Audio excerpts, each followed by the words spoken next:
You can either live your dreams or live your fears. And I think the majority of people actually are not living their dreams, but are living their fears. So I want to ask you a question. What are your fears? What are you afraid of? What are you scared of? Because we all have fears, don't we? We all have something that's blocking us, that's holding us back. And as we begin to look at life, what we realize is that the reason that most people are not living out their true potential, are not doing all of the things that they would really like to do, is because of fear. Some people call fear false evidence or expectations appearing real. What are the things that you fear that's been keeping you from living your dream? That's been keeping you from doing some things that you would like to do? Just think about those things. And how do we begin to handle that? Abraham Maslow said that life is about growth. And he said, you can either go back to your comfort zone, and there you won't find any growth, or you must be willing to go forward and face your fears again and again and again, because you're never going to have a fear-free existence. I mean, some fear is acceptable and legitimate. There are some things that you really should be afraid of. Now, you shouldn't allow it to immobilize you. You acknowledge it, you take it into account, and you carry yourself accordingly.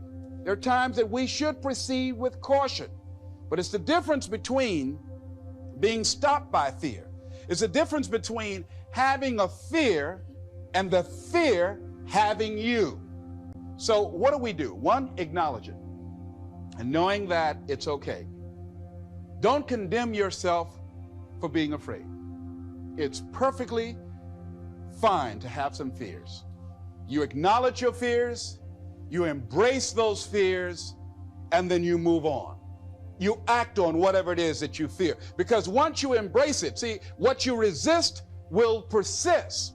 What you resist will persist. So one of the most important things is to begin to embrace your fear. One of the things you find out that when you face your fears, it's not as bad as you think it is. And when people tell you, I just can't do it, I can't handle it, I mean, really, I can't handle it, what they're envisioning is that they're not going to be here. They're going to clock out like you're going to die. And guess what? We all had occasions when we confronted our fears, we had to do something we felt uncomfortable with, we didn't want to do it, and we did not die. They didn't come take us and put us in a box somewhere. So what we've got to begin to do, how do we handle that? What's the process? Because it's all up in here. One, I think, is imagine the worst case scenario. Then I had another technique I used. Visualize yourself being more than able and capable of handling it.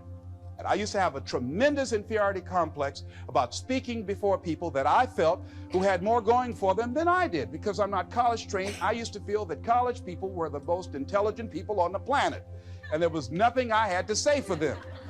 And what will they listen to me for? That's the way I felt. And so I had to visualize myself speaking before them, speaking before various audiences that had more going for them than I did, and realize and appreciate my own value, and that I was a worthwhile person, even though I didn't have all going for me. I didn't have the money, I didn't have the education that they had. So part of the process is seeing yourself being worthy, being capable, having what you need to make you a worthwhile person, and that you're more than able, and that you deserve to be listened to, or you deserve to have that dream and that passion and whatever it is that you see and envision there. You've got to see it in your mind's eye and know that you've got what it takes. Repeat after me, please. I must see in my mind's eye, see myself confronting my fears, handling my fears. I'm more than able.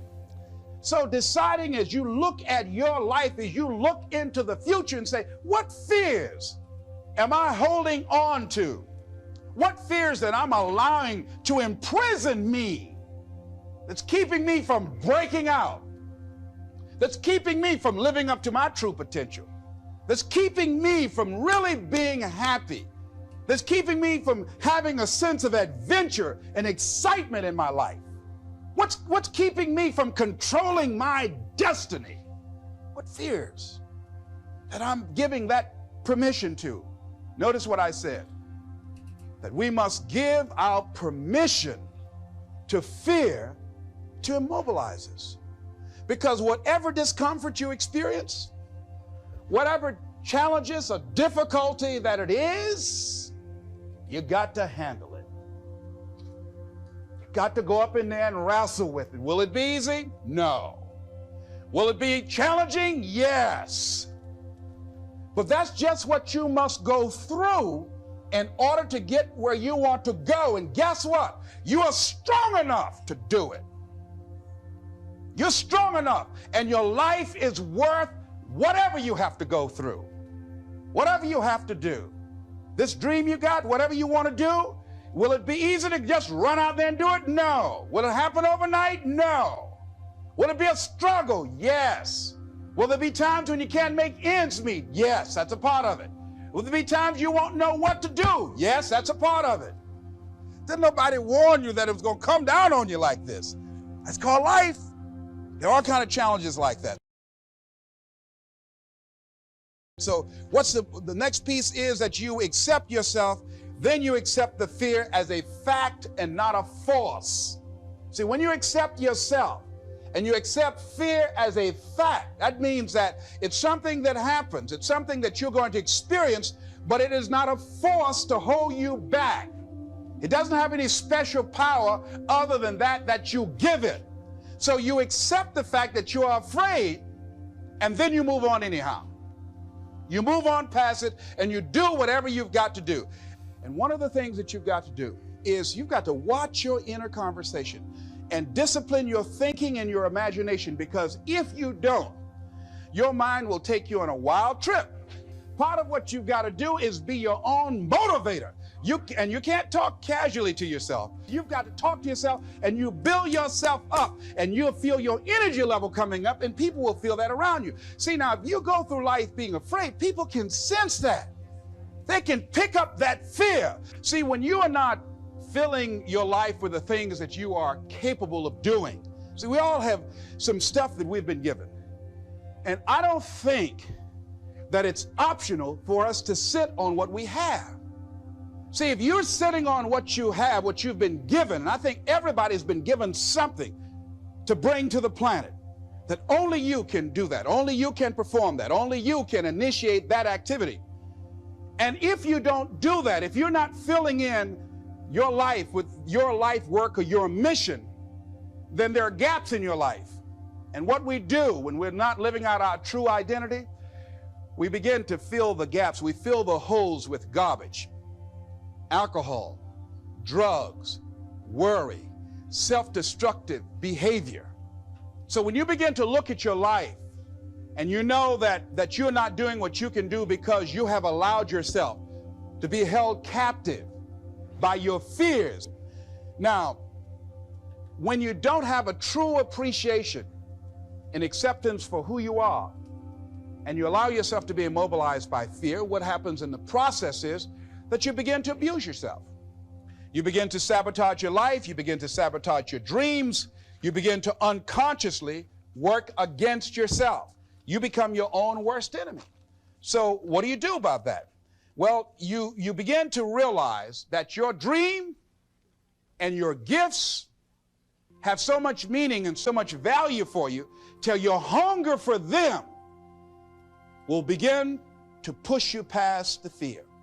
Your hunger to have them will give you a special drive.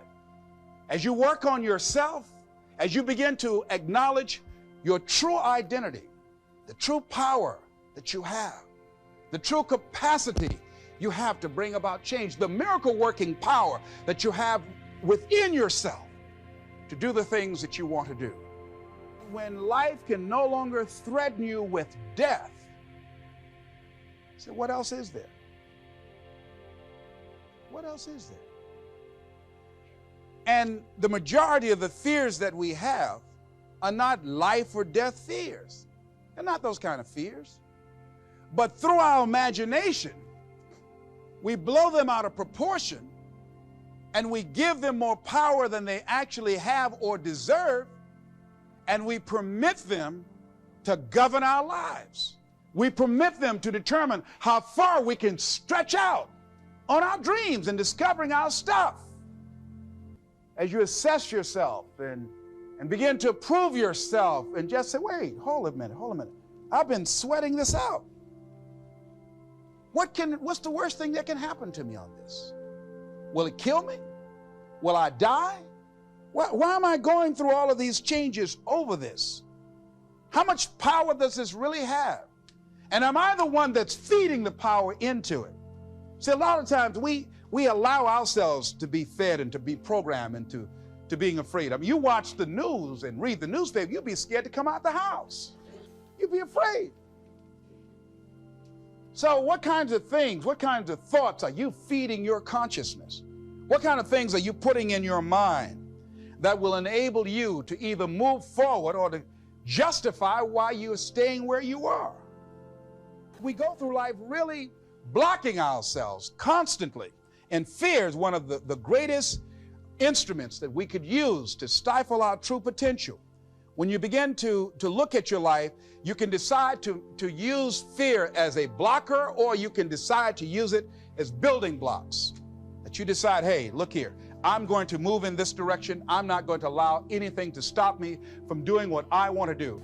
See, when you begin to understand and acknowledge your fear, and you go forth anyhow, you go forth in a spirit and a knowing that there's a way that you can begin to handle this. There's a way out here somewhere. There's a solution. What it is that you're seeking, that you have the capacity to whatever comes up, to handle it, to face it. And rather than feeling powerless, you begin to feel powerful. See, when all of the major downsizings that are taking place around this country, there are a lot of people who are biting their fingers in fear that they might lose their jobs. But there are few people who have decided within themselves, I'm going to make it. Some people aren't waiting to be cut. Some people are moving on their own because they feel within themselves, I've got what it takes to make it. They're not afraid about tomorrow because of how they see themselves, because of what they feel that they deserve, because of what they feel that they can create for themselves. Because these people have decided, as they look at the future, as they look at themselves, there's a way. Where there's a will, there's a way for me to begin to create a way out of no way. And when you have that kind of consciousness, when you have that kind of spirit, nothing can stop you. Nothing. What would your life be like as you look toward the future if you decided, I'm not going to allow my fears to stop me? What would your life be like? What would your future be like if you decided to want that which you desire so strongly that it prepares you past your fears, that you experience the fear, as the one book says, feel the fear and do it anyway? What would your life be like? And I'm saying to you that all of us who have been entombed by fear have the capacity to resurrect ourselves. Is it easy? No. It's not easy. Can I do it? Yes. What's one of the ways to get started? Some of us need somebody to hold our hands. Sometimes we need somebody to help us out. Be willing to say, I don't know. Be willing to reach out. Be willing to get some assistance to take you to the next level. What great athlete. You never expect boxers to make profound statements. I think it was Joe Frazier who said this one. He says, all of us are like the blind man at some point in our lives standing on the corner, waiting for somebody to lead us across. See, all of us at some point in our lives need some help, need someone to reach out to us, to throw out the lifeline, to help us go across some treacherous waters that we couldn't navigate by ourselves. None of us do it by ourselves. All of us at some point in our lives. We need that kind of help. We need that kind of assistance. because we grow from the people we have in our lives that can enrich our lives personally, professionally, spiritually, and all the dimensions of our lives. We don't grow in a vacuum. So as you look at yourself, what are the fears you have that maybe you need some help in strengthening yourself in that area? As you assess your strengths and your weaknesses, as you begin to approve yourself and your passions and your dreams and your goals and the things that you want, if you decide to experience all of your true potential, as you decide to manifest all of your greatness, as you decide, wait a minute, what else is available to me out here if I decided to experience the fear of rejection, the fear of no, the fear of failure, the fear of standing by myself? What else is available? Of taking a chance, a fear of losing it all. What else is available to me that will bring some extra meaning and value? The fear of people not liking me. You know how many people do things they don't want to do because they want everybody to like them? Everybody's not going to like you. No, it's just not that kind of world. But you know, there are a lot of people who won't take positions on issues, who won't take a stand for things they believe in, who won't speak up for themselves because they don't want to make anybody mad. Oh, it was Bill Cosby. He said, I don't know what the secret of success is. He said, but here's what I know what the secret of failure is. He said, trying to please everybody. You can't please everybody. But there are people who have the fear of rocking the boat. So they just go alone in life, just go alone. These people aren't living life. They're not truly experiencing life. The life is too short for that. Too short and unpredictable, moseying through, not trying to disturb anything, not trying to shake anything up, not trying to make any waves. You see, there are some people who come through the universe and their level of contribution and the level of energy they manifest is so small, so inconspicuous, that when they go, you won't even know they left. But there's some people, because of their personality, because of their contribution, because of the investment of their time and their energy and the impact they have there, that when they go, everybody will miss them. See, when Mother Teresa checks out, everybody will know. When Rosa Parks, everybody will know. Nelson Mandela, everybody will know. Why? Because of their contribution.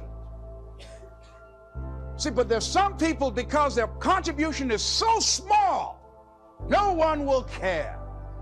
So I'm saying, before you are boxed and buried, decide that you're going to box and bury your fears. Decide that you're going to begin to live life on a new level, seeking out new horizons, that you're going to find more love and more joy and more ways to give more to life. Guy said something, I love this. He says, everything a man does for himself, guess what? He takes with him. But everything he does for others, he leaves behind. So when you begin to say, what is it that I want to leave? What contribution that I want to begin to make? What difference do I want to make in life? What is it that I want to do with the rest of the life that I have left? What chances I need to take? What risks do I need to begin to embrace? What fears do I need to step on? What areas of my life am I dead right now? What dreams? You can either live your dreams or live your fears. You have got to get to a point where you say, I'm sick and tired of living like this. There's got to be more. That's when people go out and strike out on their dreams. That's when people get out of relationships where they're dying together rather than growing together.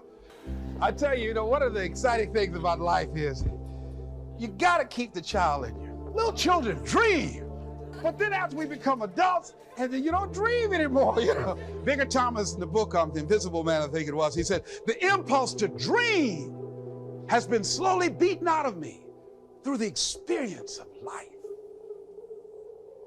And most people, ladies and gentlemen, have stopped living their dreams because of the lessons they've learned from life or things they've picked up, because we've only been born with two fears. The fear of a loud sound or the fear of falling. And all the other fears are fears we learn, fears we pick up. Whatever you're scared of, single life, the value you brought to the planet, far more important than whatever you're afraid of. You're stronger. So as we begin to look toward the future and look at what will it take for us to break through those fears, one, acknowledging the fear, knowing it's all right, some fear is healthy. Beginning to know that your dreams, your passions, your drive to achieve whatever it is you want, as it has more power and meaning, it will move you past your fears. As you begin to feel that you deserve it, your passion and goal is so strong, the fears won't matter. As you begin to trust yourself and put yourself in the situation where you have to make it happen, you will make it happen.